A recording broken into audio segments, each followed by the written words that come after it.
Hello, foreigners, because you are a foreigner somewhere. You're watching Not Here. I'm Peter. That's Emily. We're living in China and we're not trying to discover it. Please give us some subscribes, some likes. We're not on Patreon. We're not GoFunding anything.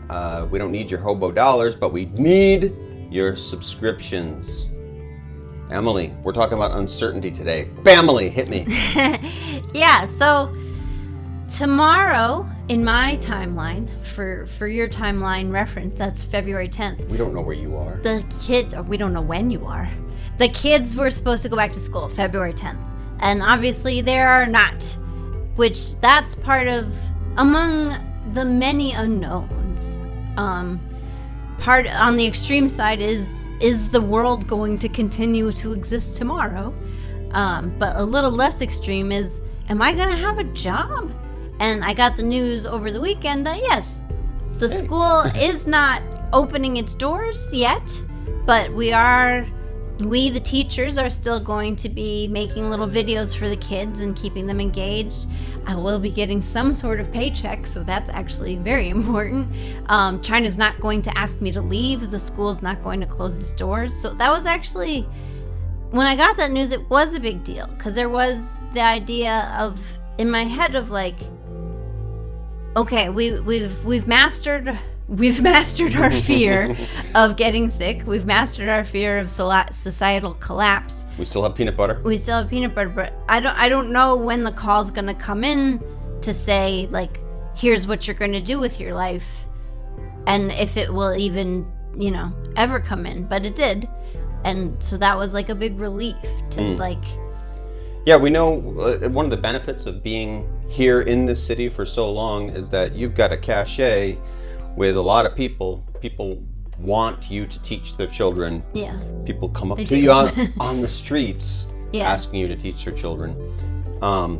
So it's one thing to have that kind of certainty in regular everyday life, but in this kind of situation, like, we don't know what's actually going to happen. So it's the sitting around quietly, passively waiting for information. Is there going to be work? When does it get back to work?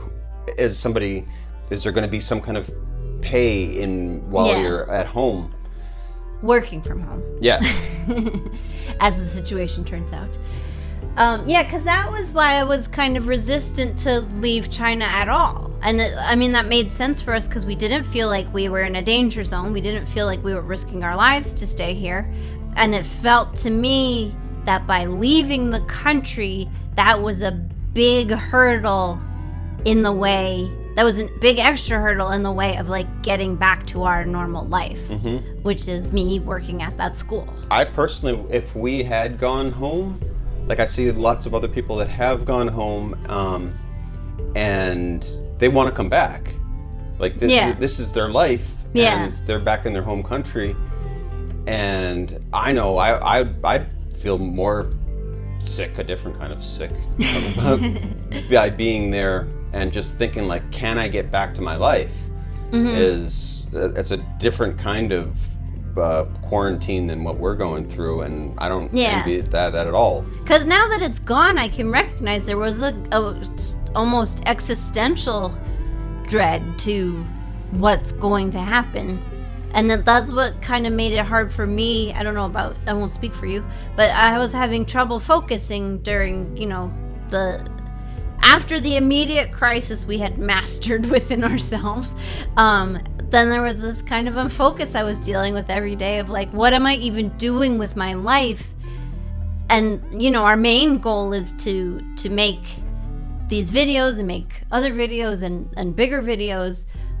But during this time where we're not working towards that because we can't go outside and cultivate contacts, and I'm not working at a school, I will get up and be like, you should be writing something with this time. But like, there's nothing to write. Yeah. And then to hear like, the outside world still exists, even was part of it. And you're gonna go back to school someday, so that's made me like super focused of like, I gotta get this done now because I will have to go back to work. Yeah, we are people that do like to be in our house. Yeah, that part's not actually that hard. Not under these circumstances, but like and I hear, I mean, everyone always says that dream, if I could just get that 1 weekend to myself, if I could just get that 1 week, if I could spend a month with not having to do anything, there you go. But if you can't make any even educated guess about what tomorrow will look like, it's really hard to like think of getting anything done today. Yeah, it's much easier to just say like, well, what gains can I get? You can't actually do anything. So playing like a video game would be a lot more, because you can just gather your gold coins all day long. And at the end of the day, I have a progress meter. Yeah. So it's kind of tough to, and again, we don't have children, we don't have pets, so we can actually focus on this me time that we really wanted to just focus on making stuff. Yeah, but now I feel even less scattered about it, like, because you're not actually worried, like, will this all go away? Like, it's not some kind of, like, we're not making these videos to be, you know, that we're given any kind of news that you can't find anywhere else on any kind of other platform. There's plenty of people sending out good news, bad news, news you want to hear, news you don't want to hear, everywhere.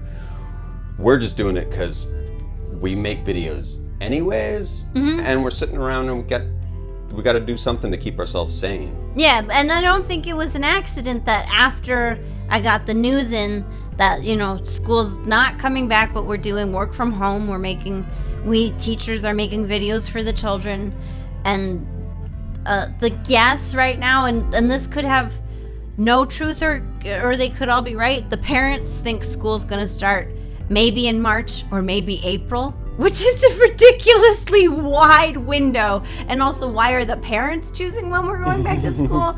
But even just having that guess out there makes me feel like, okay, we're all working for something to come back.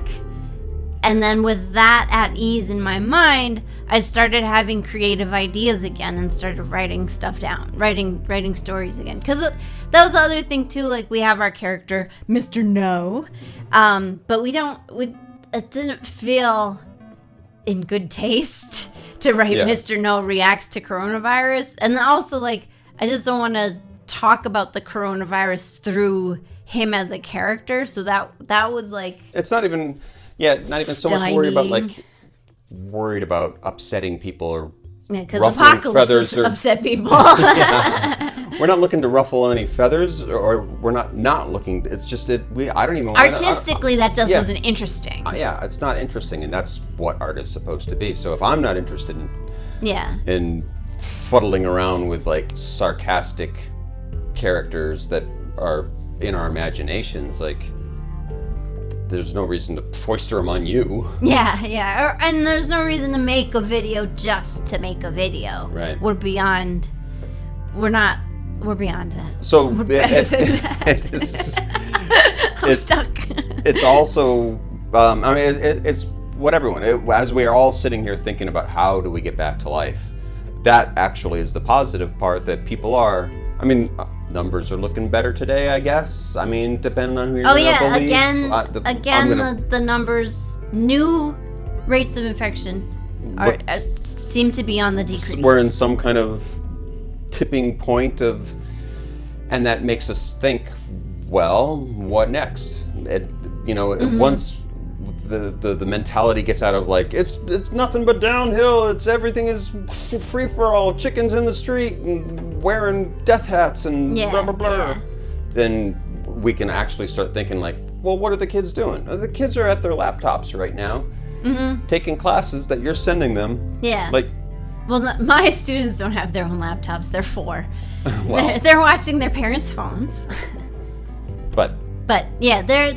I've seen the pictures of even our friends that are. Teaching on classes. You've set up today. You started your class. Well, maybe we have some footage. Yeah. What color is the leaf? What color is the leaf? Is it red? Is it blue? It's green. And we're back from the footage. And yeah, and I was like really beating myself up. I kind of told you a little bit about it, and this is my personal neuroses of like, if this time is a gift to an artist, why am I not using it? Does it mean I'm not a real artist? And it just like, no, you're in the middle of a national crisis. Mm-hmm. It's kind of okay if you don't have your head on completely straight. Yeah. And now that it's again like, I don't want to make light of that. This is a huge tragedy. Well, I was thinking. But I can use this time for my benefit, and it like, if I had to go back to work tomorrow, I'd be annoyed. I have things I want to get done. I was thinking about like in my adult lifetime of 9/11s and Katrina's. I mean, we both were working in a newsroom during Katrina, and I spent most of the time watching that unfold at work and fellow reporters reporting on it. And we were working our way through it. 9/11, I mean, I worked in software, and we all sat there behind our computers watching it, but there wasn't a network back at any of these big events the way that there is now. The way everyone watched it on TV, but everyone wasn't like sharing their feelings with millions of people live via Twitter at the same time. Yeah, we had in the office for 9/11, we all started to see the reports coming in on our computers personally, and then we all went into one big room and watched it all together. You could read that as like, we used to have a personal touch to our tragedies, and now we just filter them online. The good old days of the way that being horrified by TV in person. This is just a really unique situation, I'm sure, for lots of people in lots of different ways, but for us here, for our city, for an entire country, for everyone to be, you're locked into your one place, but you still have contact with other people all around the world. Yeah. That's not a silver lining, but I mean, you know, it's a weird time event. And it's actually like a huge disruption to our normal capitalist life, which is not necessarily, well, I can't say it's not necessarily a bad thing, because there are people who are dying from this, but that it's the effect on us. I don't know. I think the interruption to life as usual.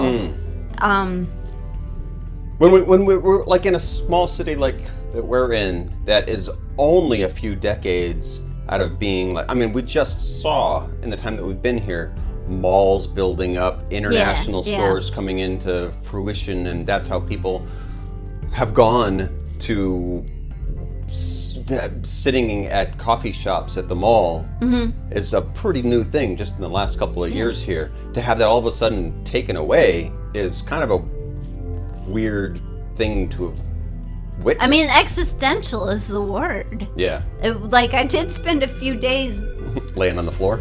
Yeah, metaphorically, but yeah, like what is it all for? It's to look forward to that you're teaching online. Your classes are coming back. We're having fun making videos as best we can. But knowing we're making Indian food, we're making beans, where you're learning how to make bread. Knowing there's a future versus being that uncertain makes all the difference. Yeah. So we'll see you tomorrow, and the next day, and the next day, and the next day, until we don't. Noodles to you.